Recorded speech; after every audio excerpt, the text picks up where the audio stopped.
And we are back. Appreciate y'all for tuning in. No matter what you're doing, if you're being held hostage by your children right now, walking door to door to get candy from strangers, y'all be safe out there. It ain't how it used to be. You get kidnapped out there walking around. So y'all be careful out there, man. You know what I mean? Bryan, are you a holiday guy? You into holidays like that? I do like holidays. It's funny though, in the profession that you and I are in, and a lot of others, we work on holidays. Sure. Yeah. It's, all my years of being in the National Football League, from 92 until, DallasCowboys.com, all that stuff until today. I can't remember the last time I had a normal Thanksgiving, like on Thanksgiving Day. I was usually either, I was scouting somewhere. I was going to a Cowboys game. I was, there's always something going on. And so I've just got used to not being a part of normal holidays, but I do love holidays. I love the holiday season. I used to love, especially like New Year's Eve, because I loved the college bowl games. Back in the day, I remember talking to my dad. This is when you had like 4 channels. Yeah. And, then I talked my dad into we had a TV in the living room. I said, Dad, if we get 2 TVs, we can watch like the Cotton Bowl and we can watch the Gator Bowl and what, you can watch. Now you have screen and screen, picture, all that stuff like that, or whatever it's called. And I love Christmas holidays. My son and my ex-wife, they're Jewish. So I we do the Hanukkah and the, Christmas holidays. So Bennett kind of double dips there, but I enjoy the season. I do. I enjoy the aspect of, I love to cook. By the way, when you had us over cooking, man, seriously, great meal. By the way, great food. But yeah, I love to cook. I love the whole giving gifts thing. I love, I put some thought into this stuff. Sure. I really, really do. When I put some thought in my menu.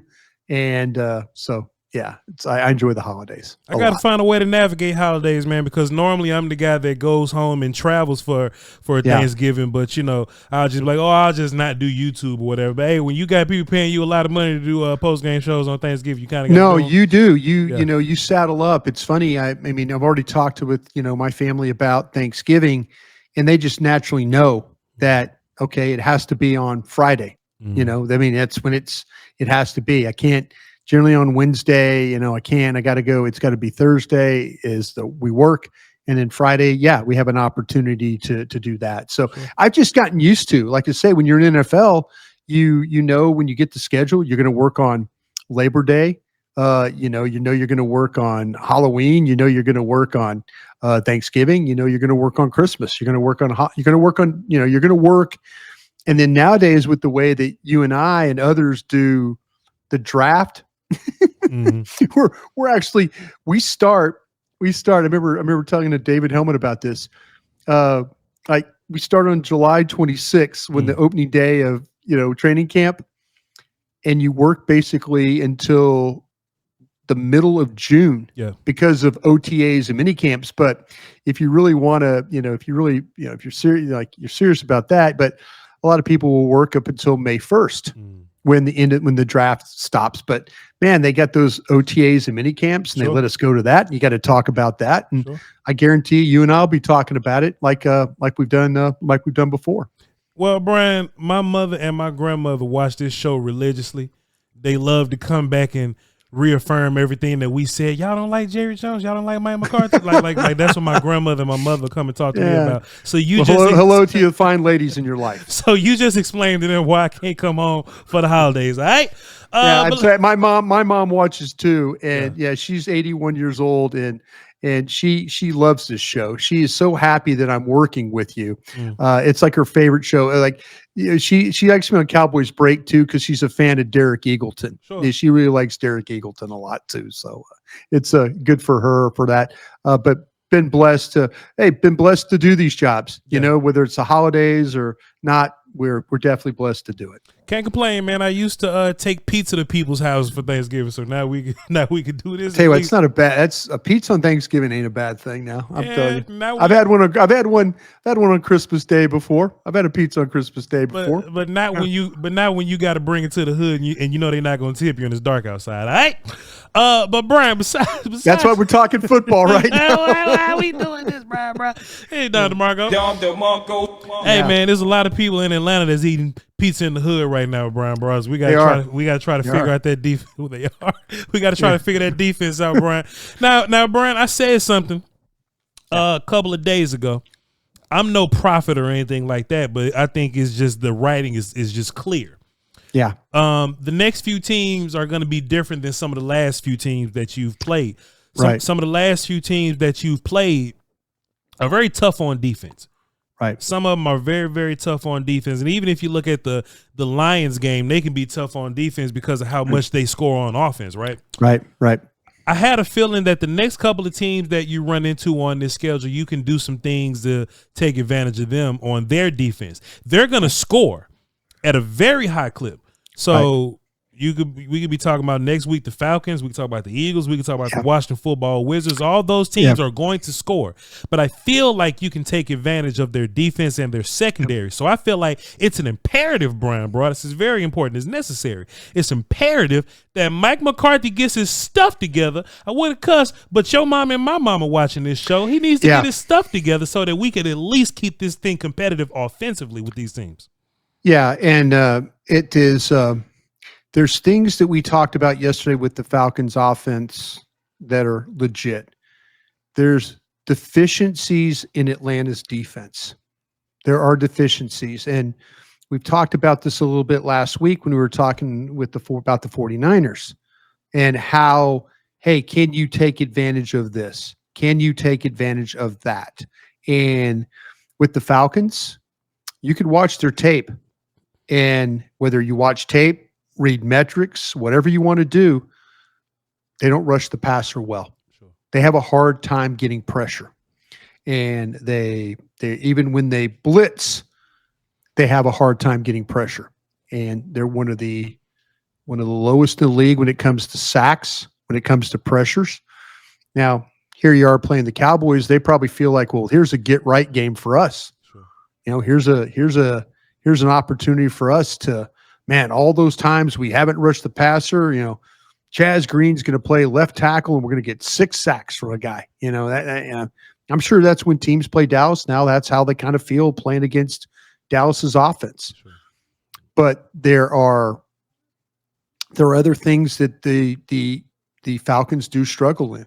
You know, the lack of pressure is a big part of that. And, you know, when you look at some of the stuff too, the ability to maybe run the football on them a little bit, maybe on the edges a little bit more. You could take advantage of that, but their secondary, their nickel. You know, I was looking at D. Alford, their nickel player, and I watched the Kansas City game, and I watched Kansas City, and I know Kansas City has talented players. Sure. Kansas City has talented slots. Kansas City has, you know, Rice and guys like that. You know, they have big time players. You got a big time player in CeeDee Lamb. Sure. And I watched D. Alford. I watched them go 10 for 10 throwing the ball on him. Wow. And so I'm thinking, okay, figure that out there, Mike McCarthy. Don't let the guy with the mic and a camera tell you that they've got some weaknesses at that slot spot. And so also too, Brian, if you watch the Eagles game, and, you know, I'm very critical of Jalen Hurts and how he throws the football, but the Eagles did a fantastic job of putting superstar bodies on 20, right? Number 20. Yeah, number 20. That's it. D. Alford. That's what you got to do. They will put superstars on him and whoop them over the middle, Brian. Correct. Yeah, and that's where I think that you have to be able to, you know, there's some things where you know, this Atlanta defense is going to play a ton of zone coverage. Sure. 80% of it's going to be zone coverage.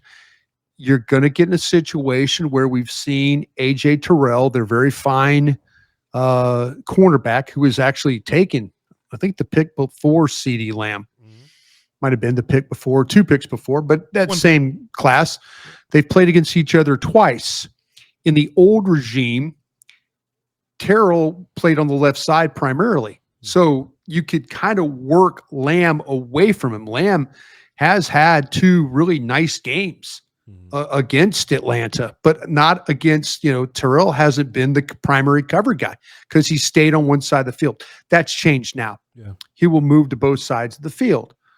But you have a team that plays with a lot of separation. And I mean separation, I mean cushion.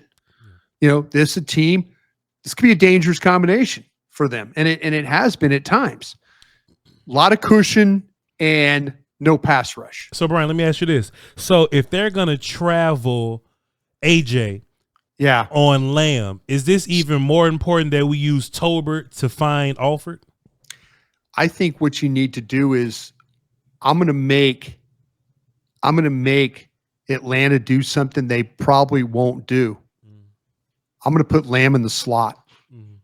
And I'm going to see if their adjustment is to play Alford outside. And if that's the case, I'm still going to try and wear him out because he primarily is a slot player. Sure. Majority of his snaps are in the slot. I'm going to see how committed Jimmy Lake, the defensive coordinator, is there to put his best corner in the slot with CeeDee Lamb. I know he's committed to playing him on either side of the field. I'm going to see how committed he is to playing him in the slot. If he is, okay, I'll work that. There's still some things I could work with there. But now I'm looking for the others. That's the now one I'm thing. Looking for Mike Hughes, and now I'm looking for Alford. That's the one thing that's really like frustrating watching this Falcons defense and just us personnel wise is even if they do travel with Lamb, I would like to have a receiver that I feel like, all right, you got to punish him with this wide receiver too. Bingo. And man, we got Turpin and Tolbert and Brooks, and I'm just not confident in them being able to fully take advantage of them like that. Yeah, that's the key. But if you also look, and I was curious about this because I saw so much cushion by these guys. Sure. And I was curious. I'm like, okay, zone, cushion. I'm thinking, okay, who does Dallas have? I was like, okay, who's Dallas's best receiver against teams that play 5+ yards of cushion? Take a guess who that guy is. Ferguson? Tolbert. Tolbert has 17 receptions for 200 yards against teams that play 5 or plus more yards of cushion. Okay. We saw that in the Pittsburgh game, right? Yeah. Saw Pittsburgh play a little 5-yard cushion. What happened to Tolbert? Came to life. Sure. Came to life. I don't know if, like I say, I don't know if Jimmy Lake, the defensive coordinator in Atlanta, because you and I came up with a million ideas, it felt like yesterday, to how to play Atlanta's defense.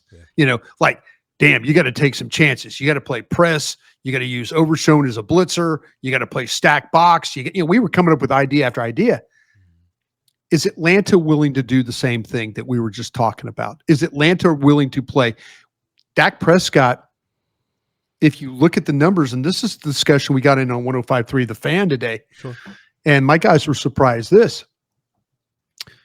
Dak Prescott, a 48% passer against man coverage so far this year. Last year, he was at 66%, one of the best in the league when it came to playing against man coverage. But right now, he's at 48%. You want to know why, Bryan? Why? Because we were in a bunch of hitches and curls, and it's easy to sit down on those. Yeah, might be right. If you just if I'm a linebacker and my responsibility cover 2, and I'm just playing hook and curl. Yeah, and you curl. Yeah, I just took you away. And if you look at what the Niners did, right? Even if somebody is in man, if I'm Fred Warner, I could just kind of float to CD's direction and take him away. And that's my problem with the play caller. I just wish that the play caller would see what's going on, right, and just make an adjustment to just do some more stuff downfield. This team's going to play a lot of light box, 6-man box. Going to play a lot of it. Yep. That's how they roll. And you know what? I went back and looked at teams playing against Dallas, and when Dallas was running the ball, they were having success. Like the San Francisco game, Zeke's best runs were against light box, Sure. 6-man box. But you know what's happening? Teams are playing 6-man box against you because they're not scared of your run. They're dropping guys in coverage. They're just saying, okay, Dak, let's play clog and cover, and here, let's go. Yep. Let's play clog and cover, and let's see you beat 7 defenders. Let's see you beat 7 defenders in the back end. Yep. And your guys aren't separating, you're having some turnovers, but you got to punish these teams that are playing light box against you. Sure. You got to just say, you know what? If they're playing, we consistently see 6-man box or less, they've got to be willing to get to the run and make it work. Sure. But they don't. And that's what's disheartening, is that a lot of great ideas and ways to attack, but you're not great at it yourself. Brian, Mike McCarthy came out and said that he thinks his system is quarterback friendly and it puts the quarterback in a great situation to try to win. And you need to run the football to get the quarterback to do that. And I guess you just need more opportunities. Brian, do you think we should be committed to run the football just by way of running the football, or should running the football be like this plot device to make us better at passing the football? Like, should we just run enough to make them change coverages a little bit? I'm kind of caught because I really do believe this, that you love to run the ball, but we don't have the guys. You don't have the guys. Yeah. And I think it really starts with point of attack blockers at tight end. Yeah. I think you don't have guys that have the ability to get the ball. Your best plays to the edge are jet sweeps. Yeah. We've seen Rico Dowdle on a 3rd and 6 against Pittsburgh have some success, and almost like it was a crack toss, but the ball, the 3rd and 6, just a little flip, sure, and then a go. This would be a great opportunity if you could, because if you watch Tampa play against Atlanta, they're running the ball on the edge, but Atlanta's got 2 legitimate backs, Yeah. They're pin and pull, and they're knocking them around, and it's frustrating. It's frustrating because your backs, and if it was just me, I'd just play Rico Dowdle and just go with it. But they're not. They're not going to do that. And you and I talked about this last night. Sure. They're not going to. It's, how do you play this thing? And Mike's saying, I don't want to do it by committee, but here we are, and, maybe you're in a situation where, you got people saying, hey, we need to play, Zeke needs to play more. And Mike's like, well, I want to play. And then Cooks and stuff. Yeah. You're going to give it here a little bit. Yeah. There you go. Damn thing's going to go downhill. That's what they're going to do. I mean, they did a really nice job in this game. Tampa, of, like I said, of running the football, and that's Matthew Judon at the with the red sleeves on there, taking on blocks and stuff like that. He's getting double teamed a lot more. He's really been, he's struggling because of all the double teams he's had to deal with. But teams have kind of found a way to get the ball out on the edge, against the Falcons. And I don't know if Dallas necessarily can do those things. There you go. A little bit of a counter action there. Sure. I know Nick Harris and I were talking about it today on the break. If this was a game that you felt comfortable pulling some of your guards, this might be a good game to do that. Yeah, Brian, and just me noticing, we haven't really done that as much as we tried to do. I feel like in week 1, 2, and 3, we tried to do a lot of counter, power, and trap, but we just haven't been doing that lately. Do you have any insight on like why we haven't been trying to move our guards a little bit? I wonder if your right guard is, he's dealing with now with the back, the shoulder. Yeah. I wonder if it's one of those things that they really don't feel confident about pulling Tyler Smith out in space, because Tyler Smith is really, really good at when he gets locked on to somebody that he could dominate that. Sure.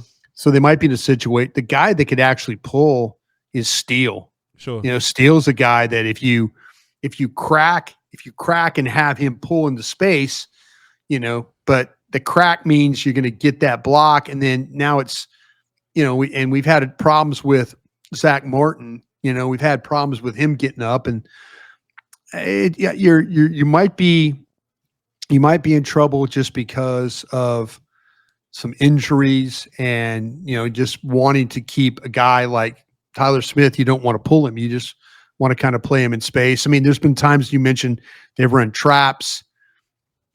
If you want to get a blocker out, bring the motion of the tight end. How many times have we seen teams motion and that be, or a Kyle Juszczyk or somebody like that motions, and now it's a blocker on the move. Sure. But you're also in a situation where if you bring the puller from the backside and you're trying to, the tight end and the tackle, and then all of a sudden they don't get the block, they don't get any push, or they don't get it turned, or now they get compressed and now the puller gets knocked off and now you have nobody out there, and then everybody run. I think that happened a couple of times in the Saints game.